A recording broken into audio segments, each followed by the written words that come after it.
For further analysis on the current situation in Lebanon, we're joined from Cairo by Al Ahram managing editor Mohamed Zzz Eldin. Mr. Mohamed, thank you so much for joining us on Q News. And first off, how do you interpret Naim Qasim's statement about the ongoing battle being characterized by both gains and losses?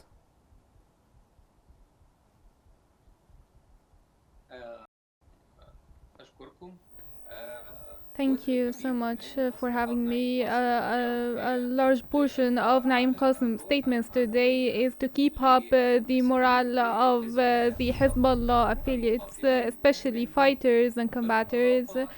In addition to the reality part that Lebanon is suffering from, and part of the population is suffering from, especially the residents of southern Lebanon, whom people are prevented from going back to in spite of the end of the 60 days defined. The occupying forces are still there, preventing the population from returning to their villages, embarrassing the United States of America, and therefore the time frame was extended for another period. And I doubt that the Israeli troops or forces intend actually to leave these villages. There was a scheme that has been approved internally within the Israeli government to stay and establish military zones close to the settlement and taking over all the heights in the southern Lebanon villages. Another thing, the statements of Naim Qasim tackled the continuity of the resistance, and it's holding on to the objectives it has been established for, and that there is no way that Israel would remain or occupy southern Lebanon villages and towns.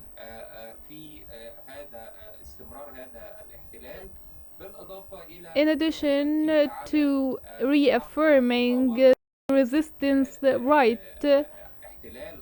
to take over the Lebanese territories or to hold on to the to holding weapons and arms.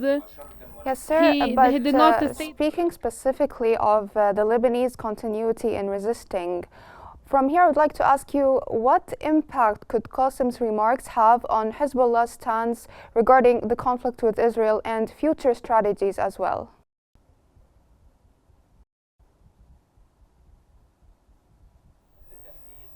Definitely, what he talked about in his statements was indicated that the conflict will remain ongoing in the future, and the Lebanese resistance will not give in to what's happening, especially with the casualties that Hezbollah has taken in southern Lebanon villages, in addition to the destruction that has been inflicted on civilian population houses in southern Lebanon, and the continuation of the suffering. A lot of dead and injured are falling from the Lebanese civilians, and which is one of the Lebanese factions is suffering due to the conflict between Hezbollah and the occupying forces.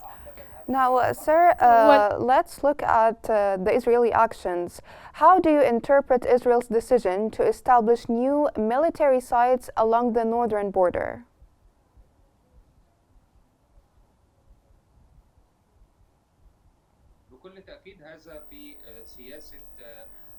Of course, this is the expansion and settlement and annexation policies adopted by Israel. Israel does not respect the international law or international border demarcation. They keep cleansing the Palestinian people, evacuating and directing and relocating the West Bank population out of their homes, in addition to occupying parts of the Syrian Golan, and also occupying parts of the southern Lebanon.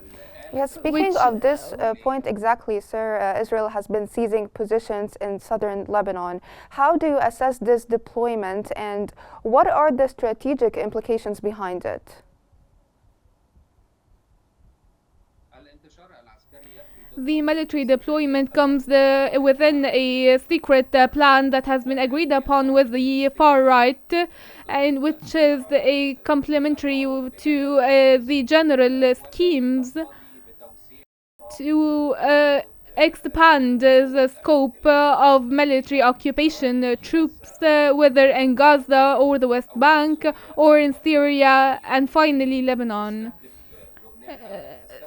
Now the scheme or Israel is targeting and making claims that occupying some regions, especially with high topography, enables them to protect and secure their settlements in Palestine.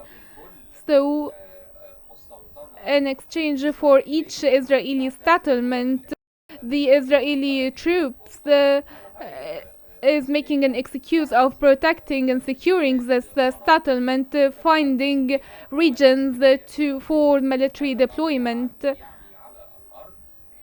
which means the occupying parts of southern Lebanon. Of course, this is a violation to international agreements and trespassing on the Lebanese sovereignty, in addition to an attempt to get out of the ceasefire agreement sponsored by the United States of America and the international community as a whole. Now, sir, Israel justifies its actions by seizing positions in southern Lebanon to give the Lebanese army time to fully prepare. Yet, how do these developments affect the Lebanese army to take full control of southern Lebanon?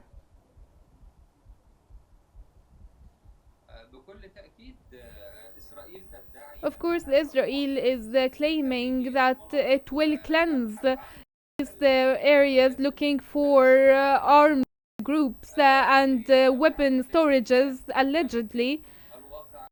And then they claim that they would hand over the lands to the Lebanese army. Of course, what is happening on the ground contradicts the statements stipulated by Israeli officials. What is happening on the ground is a continuation of occupying lands and parts of Lebanon, trespassing on an independent sovereignty of a state, in addition to expanding the schemes of annexation. And this time it is in southern Lebanon. Our concern here that this schemes actually continues as Israel desires to occupy these lands permanently, violating all international laws. And of course Egypt affirms and stresses the sovereignty of the Lebanese lands. There was a meeting between the foreign Minister Affairs of Egypt and Lebanon, which stresses the sovereignty of the Lebanese territories, and Egypt strongly supports Lebanon and its sovereignty and its army, and it does not want to interfere with the internal affairs in Lebanon or the formation of governments and among other internal affairs. Egypt supports Lebanon in the post-conflict stage as well, in the reconstruction phase, and will harness all potential possible to support the Lebanese population. That was Al Ahram Managing Editor Mohamed Zzz Eldin. Thank you so much for joining us here on Q News and for all the information you provided us with.